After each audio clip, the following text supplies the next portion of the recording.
What's up, Blizzard Force? Um, my name is Chris, if you don't know me. Tuba Chris on the boards. Um, I am the detachment leader yet again, and just wanted to try something different for now. These little video blogs.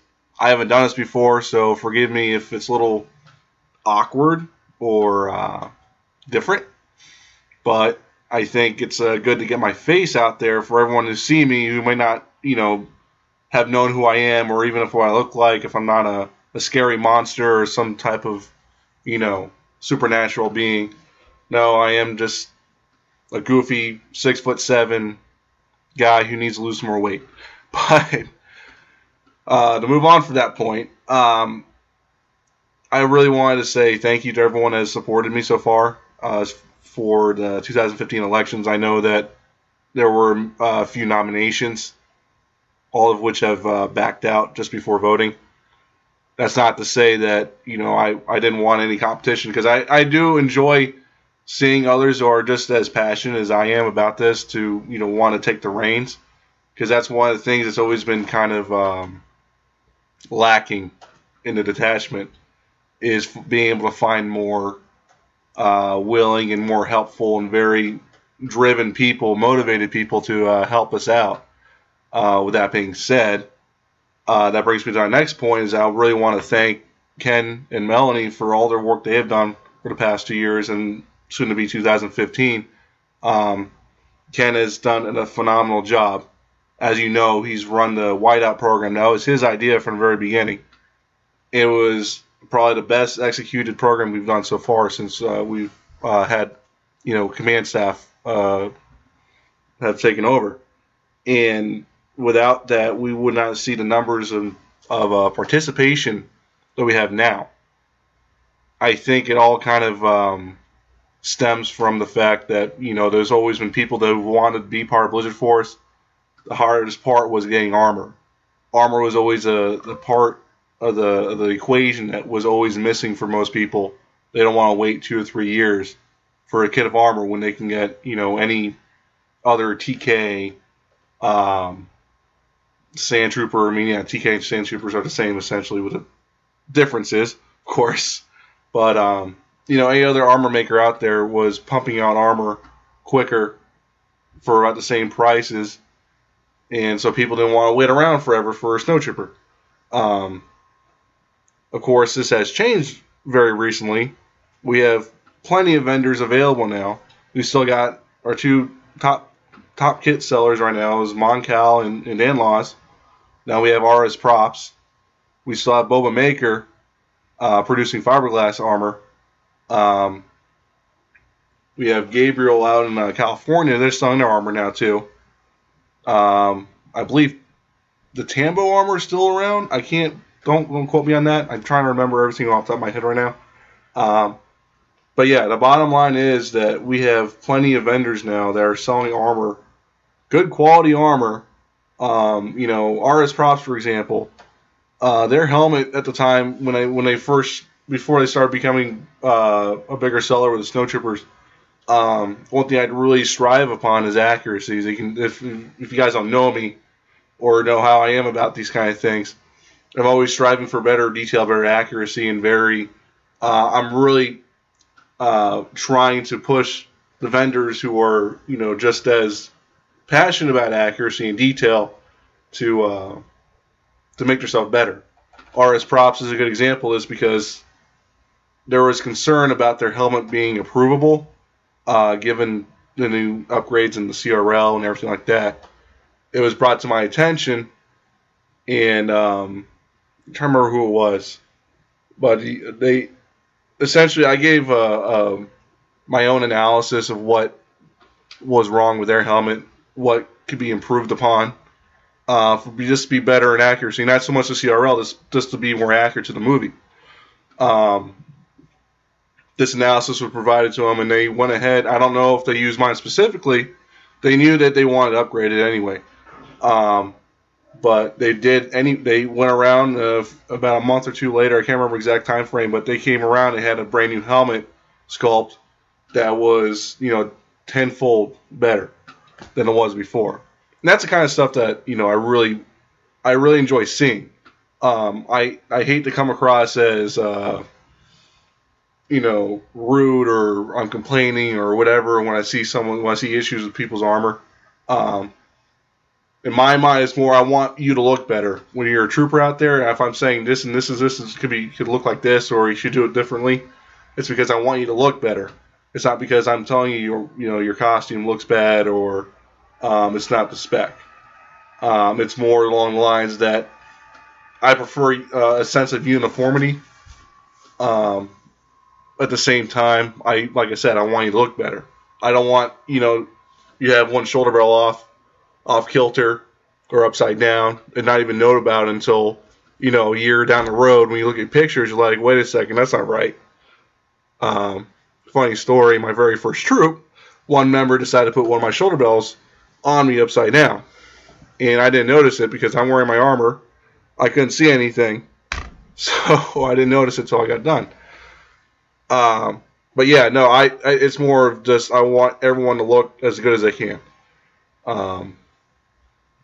So that's my philosophy on it, at least.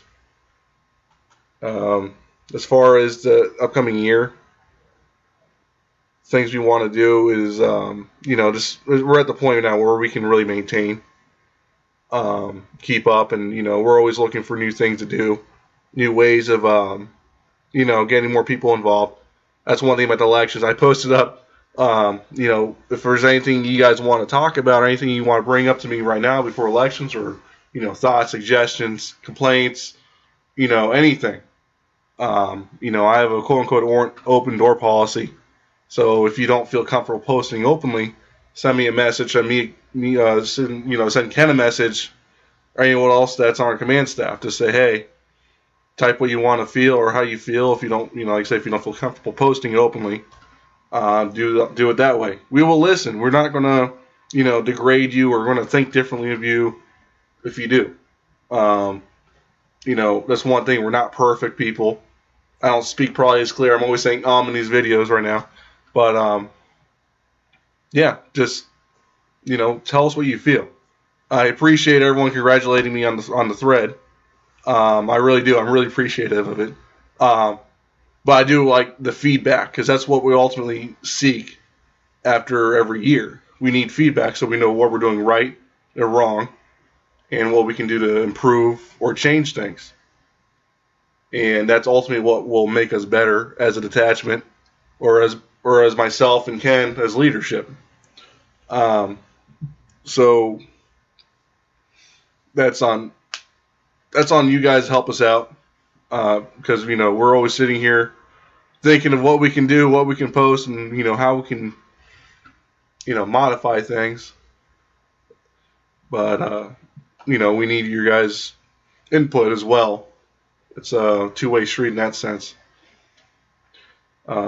Things for this year we were looking forward to do. I think I posted it already on a thread. Let me take a look over here. Stand by.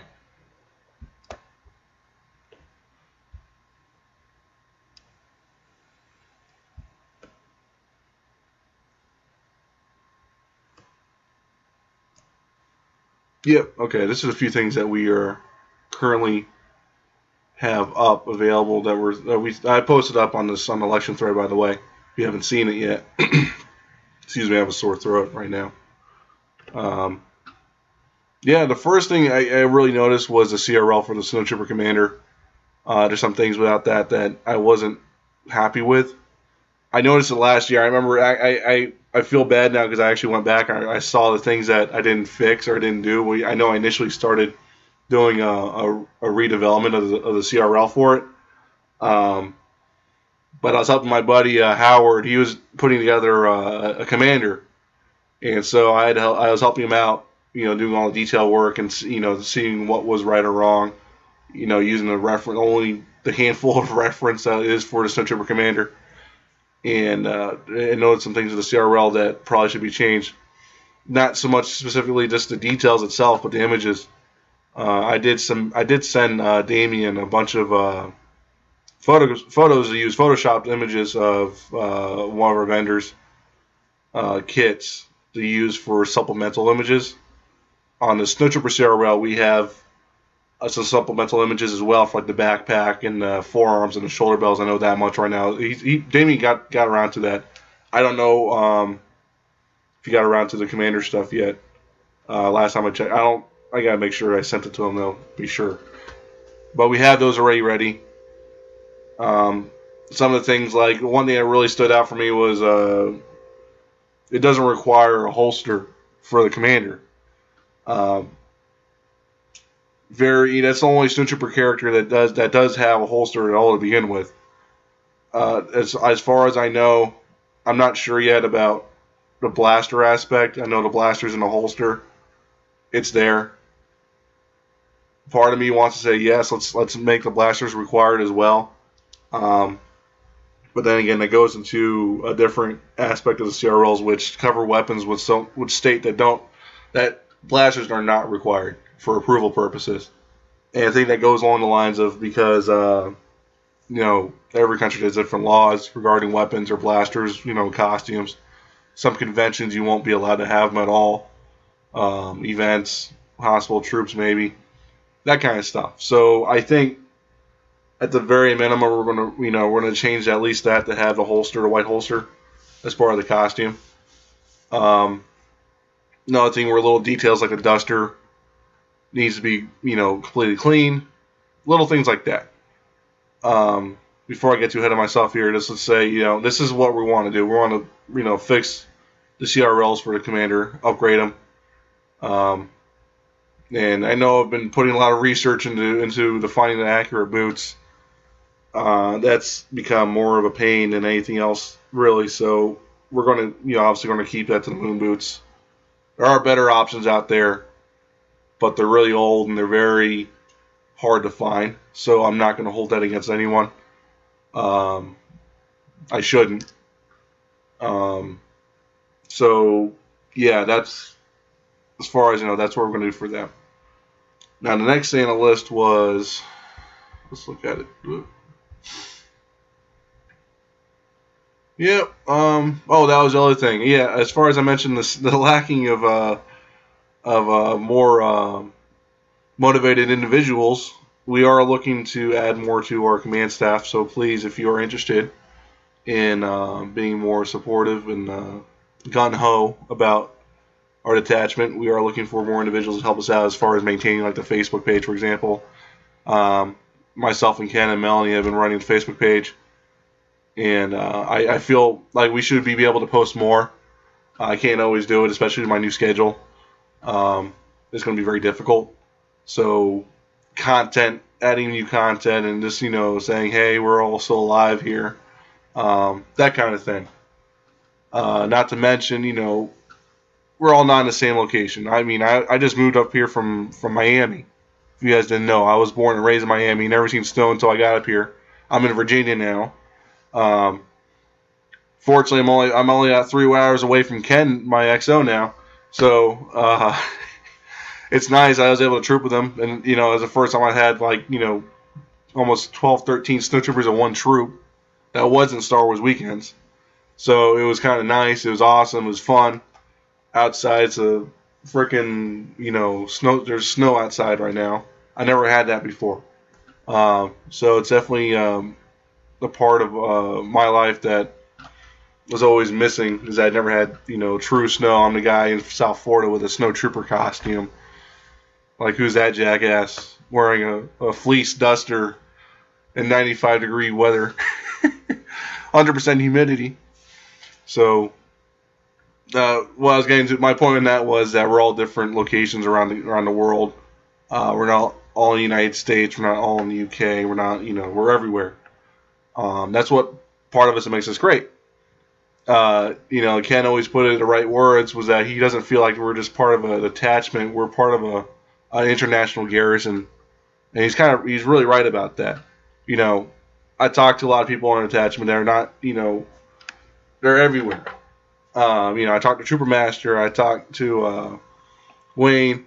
I talked to Gabriel over in California. I talked to a lot of people.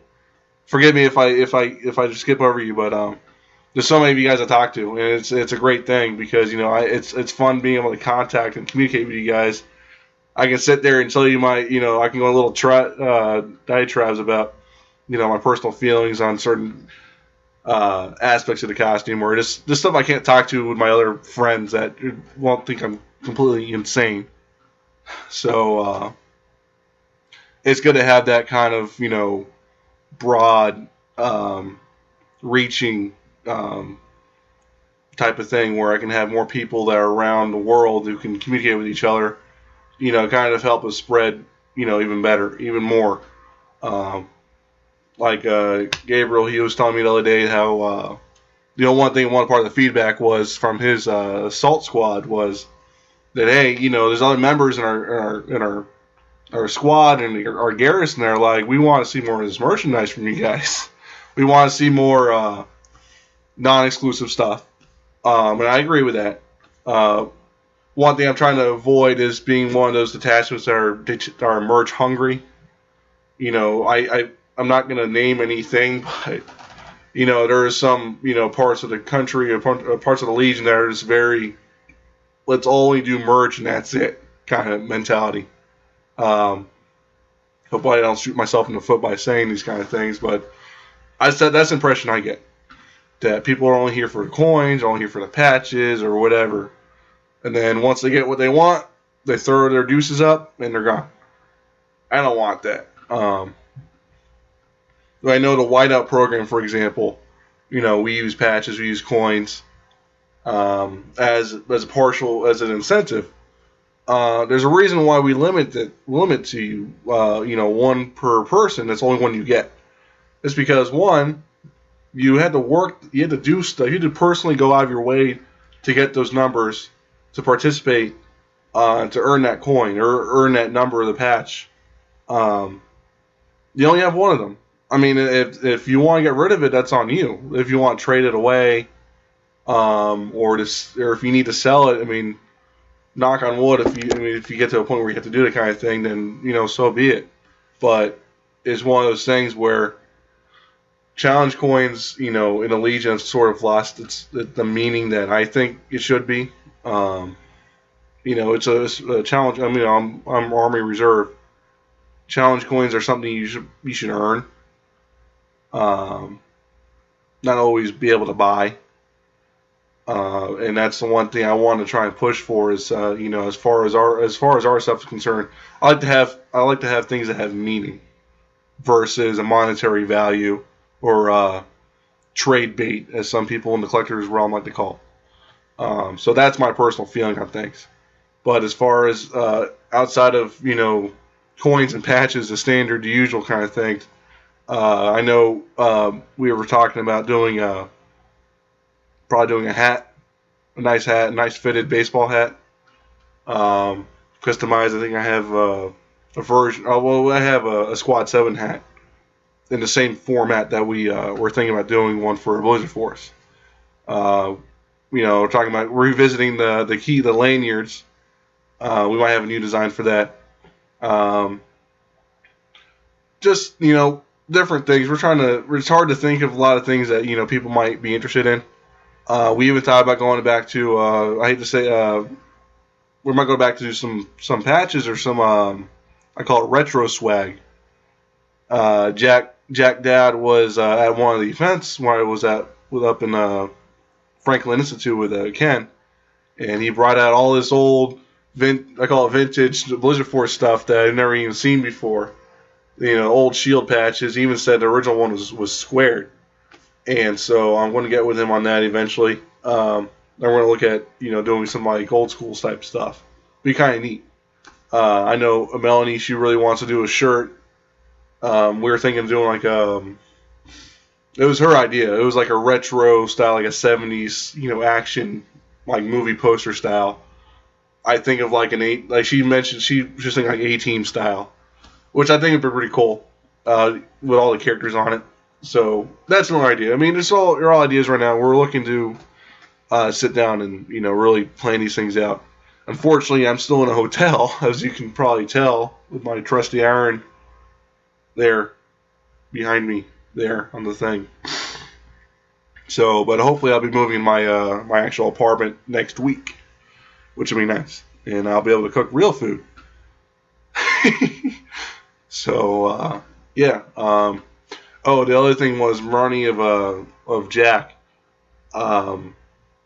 He told me he sent me he had sent me the links for the pictures of it, but he had a nice diagram, a flow chart showing all the makers from very beginning to up until I think the last time he updated it, I don't know when, but he took pictures of it all. I need to go through those pictures. Let me look at them right now.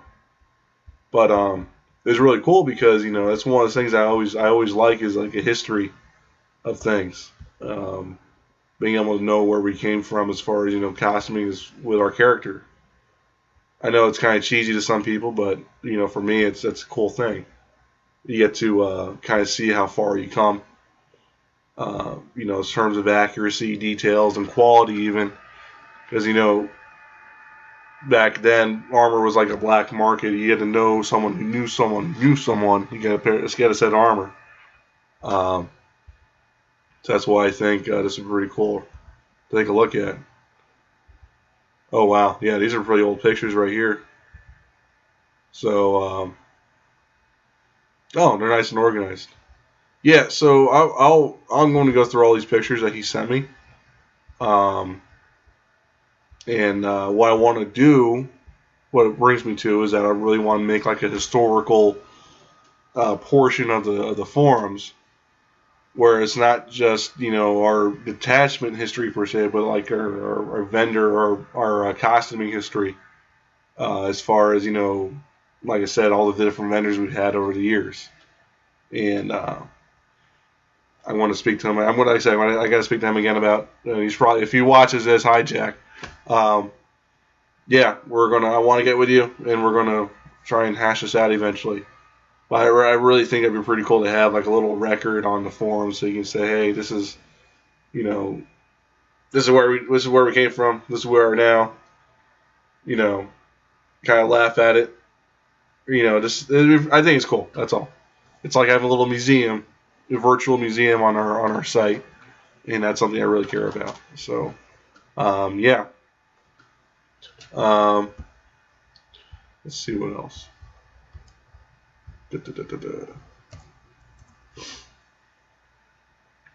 I'm sure you all have been reading the Echoes of Hoth newsletter, right up by Ken.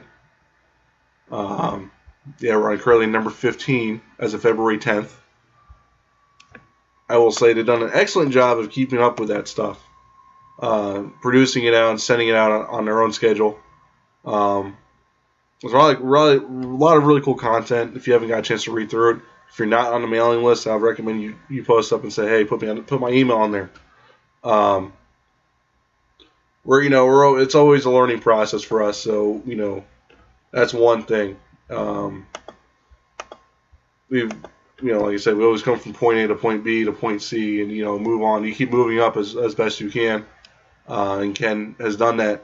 Ken and Melanie have really done that with a newsletter, and it's always one of those things where if I always say, if you're not going to read, if you're going to open it up, take some time to read through it. You hit the meet a trooper portion right there. It's really cool for me because I get to read about different people in our detachment. And it's like a little interview, get a little spotlight, and it's kind of cool because there's things about people I don't even know about. I think one of you guys here was in a band. I thought that was really cool. I mean, it's little things like that. I'm a musician as well. I played the tuba. My nickname is Tuba Chris, after all. So that's that's something I did. So I can appreciate that if someone else has been a musician. It's a content that I should really reiterate that you should probably take a look at. Just you're not going to read the whole thing. At least read through it and say, hey, this is pretty neat. Or maybe if you want to see something else added to the newsletter, tell us. One thing that was featured in number 15, which I'm very happy to say, is that our Cold Assault Trooper, our cat as it's called, has been approved finally. We have our very first member with our cat. His name is Philip Etter. GM 4784. He's out of the German garrison, and he's the very first one to get approved with it. I will tell you, and Ken will probably tell you that, it's been a long road for that. He put a lot of heart and soul in that CRL and the development of that costume. So I will tell you that he and myself especially are very happy to finally get that pushed through for once. I know there's a few of you guys that are working on them as well. I'll say keep at it. Just push forward with it. Hopefully we'll see Ken get his approved soon as well. But that was a big portion of the. That's not a whole other character we added to our detachment essentially. Granted, it's a variant of the GM, but it's still another character costume. So if you guys are looking to do another costume, you think the cat looks pretty cool. I think it looks pretty cool myself because it's all white. Galactic Marine would, with some obvious differences. However, when at first look in the comic book, for example, in the comic page, it looks like a classic Snowtrooper at first, which is so cool to me. And that's why I'm very happy to finally have it through. And like I said, Ken put a lot of work in. I mean, if you knew Ken, he was very passionate, just as passionate as I am about the Snowtrooper stuff. So, yeah, just if you have a chance, if you know Philip, to say, hey, pat him on the back, buy him a beer, because he put just as much work into his costume as Ken probably did. So, so just a shout out to him for that. So yeah, I mean, that's all about what I can really think about on top of my head right now. This probably went a little longer than it probably should have, but oh wow. Yeah, about 26 minutes. Like I said, this is my first time doing this, so hopefully, I'll be able to do shorter videos and update you guys progressively over the, time we're here. I'm here. You're all here. You're all trooping. So, but, yeah, it's been fun. I'm still having a blast with it. I'm in real snow finally. I was at a convention, an anime convention, KatsuCon, last weekend, and I will tell you, changing the parking lot when it's 9 degrees outside is not fun. It was very painful. I felt like my hands were going to fall off. I looked like a madman in the parking garage, but it was kind of funny being able to walk from the parking garage to the Gaylord Convention Center over here in National Harbor. Full snowy armor, and everyone's all bundled up in their coats. It's windy as hell, and my face mat, the cowl and the helmet and everything. It's really funny because the cowl and the helmet gets really stiff and that kind of cold. So I think that's another part of another conversation I can get into. But it was funny because I'm full head to toe in armor, and it's just funny. It's amazing how well the armor does work as far as keeping you insulated. I do know that from living in Florida for my whole life, and then the 5 years with my snowy there. So, but yeah, no, it's fun, and I just don't do Star Wars stuff either. But I won't get into all that here. This is for you guys, and but yeah. If you guys have any comments, concerns, or gripes, or anything you want to say to me, just you can find me on the forums. You can find me on Facebook if you know me on Facebook. Just say, hey, this is what's up, and I'll take some time to listen. Just be advised, I'm on a very crazy schedule with my new job. I do shift work, so if you guys don't know what that is, that means I'm working about 12 hour shifts. So it's kind of hard for me to at the moment right now to really do a whole lot that I was before. So just be advised, if I'm not immediately accessible for you, this is probably the reason why. So yeah. And then again, I just want to say thank you for everything you guys, have done. You guys supported us, over the last few years. Ken and Melanie have done a phenomenal job again. A big pat in the back for them. and I couldn't be here without you guys. So thank you guys again, and see you guys next time.